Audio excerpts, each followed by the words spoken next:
Today I will be reading The Merciful Crow. The Merciful Crow by Margaret Owen. To everyone whose mercy is demanded and who dreams instead of tea. And to my parents, no, you're not in this one. The cat had first dibs. One way or another, we feed the crows. Saborian proverb. On nights you burn sinners. Sleep with your sandals on. A device for a young crow chief. Part 1. Sinners and Queens. Chapter 1. The Empty Throne. Paul was taking too long to cut the boy's throat. Nearly 10 minutes had run dry since he'd vanished into the quarantine hut. And Fee had spent the last 7 of them glaring at its gilded door and trying not to bury a stray thread of her ragged black robe. Taking 1 minute meant that Sinner's plague was already finished off the boy inside. Taking 3 meant Paul had a merciful end to deliver. Taking 10 was too long. 10 meant something was fouled up. From the whispers sweeping pristine tiles of the courtyard, their throngs of onlookers were catching up. Fee gritted her teeth until the queasy pins in her gut retreated. Pa knew what he was doing. Well, hell, just yesterday morning, he led their band of crows to another plague beacon, collected corpse and coins, then had them all back on the road before noon. The town had no shortage of gawkers either. A man slipping looked through his lumen. A woman steering her goat past the sinner's hut to steal a better view. Children had twisted from their parents' grasp to stare at the crows and ask if monsters hid under the beaked mask and black robe.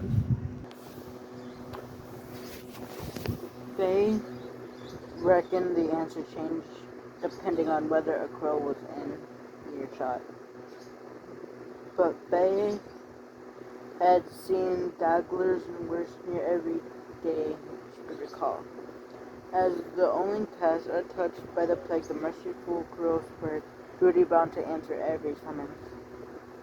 And as Pa's chief in training, she had the luxury of a faint heart. Not even here. Not even now. The boys the boys they'd been called to take tonight were not so different from the hundred of bodies she helped burn in her 16 years. No matter that few had been this cast. No matter if the crows hadn't been summoned to the royal palace of Sabre for nigh 500 years, but the needle-sharp stares of warriors and aristocrats told me the plague mattered to the high caste tonight. Pa knew what he was doing. She told herself again, and Pa was taking too long. Fee yanked her gaze from the door and searched for trouble in the crowds packing the walls of the royal punching court. She kept the habit since the first time when the angry next of kin had trailed them out from the looks of it. The Lasides galleries were all peacock courtiers fluttering in the morning paints and ornaments well as they gawped from a safe distance. Fee grimaced behind her mask as she caught whispers all too familiar. Such disgrace. His father?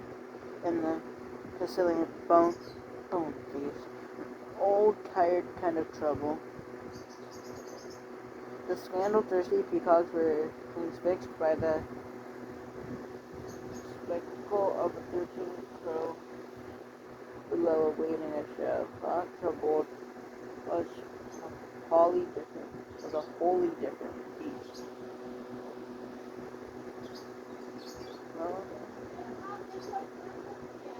Oh yeah, King Jimmy faints the warriors, witches, and his palace guards warriors, who healed wounds just as easily as they tore their wills apart from within. Where was it? Oh yeah, double as dangerous, and since the Hawks knew it, thrice as easy to wreck. These war witches had him anchored on their sword hilts the moment the crows dragged the car through the gate. They hadn't budged since. Fee found out no grief in their stony stares. The Hawks weren't awaited on a show. They were waiting for the crows to foul up. She caught herself rolling to another thread between its two thin brown fingers. The queasy pinch slunk back. She nailed her gaze to the door. It stayed immovably shut. There was a slip of movement to her left.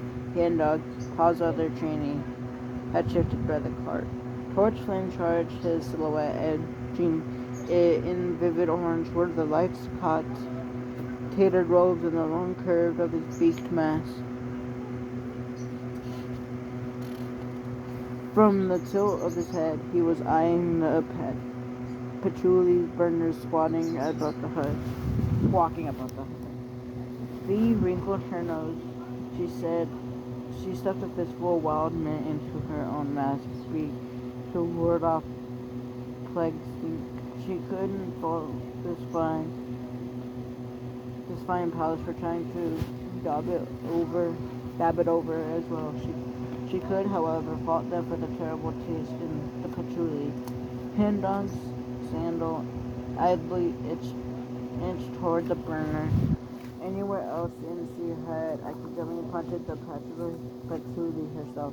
Handog was likely itching under so many high-class tension, and the smearing arcades of genitory bell were beginning from some nasty surprises. But not here, not now. Bee tugged at the hood of her robe inside a sign only the other crows can. Don't make trouble.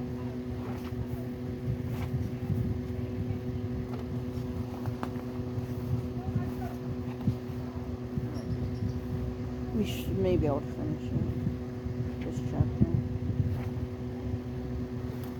Hand-Dog's foot slid another toe length toward the burner. They could all but smell his skin behind the mask. They both been witches, and for crows they meant they were born to be chiefs too. Fee's guts gave a hard little twist every time she thought on it. But she doubted Hand-Dog's thought of being a chief at all. Paul called him 2-second cleaver. Too bent on making fools of others should catch those getting caught. And we are going to be ending there because my voice throat is starting to hurt, and I will continue reading next time. And I will see you all in the next one. Peace.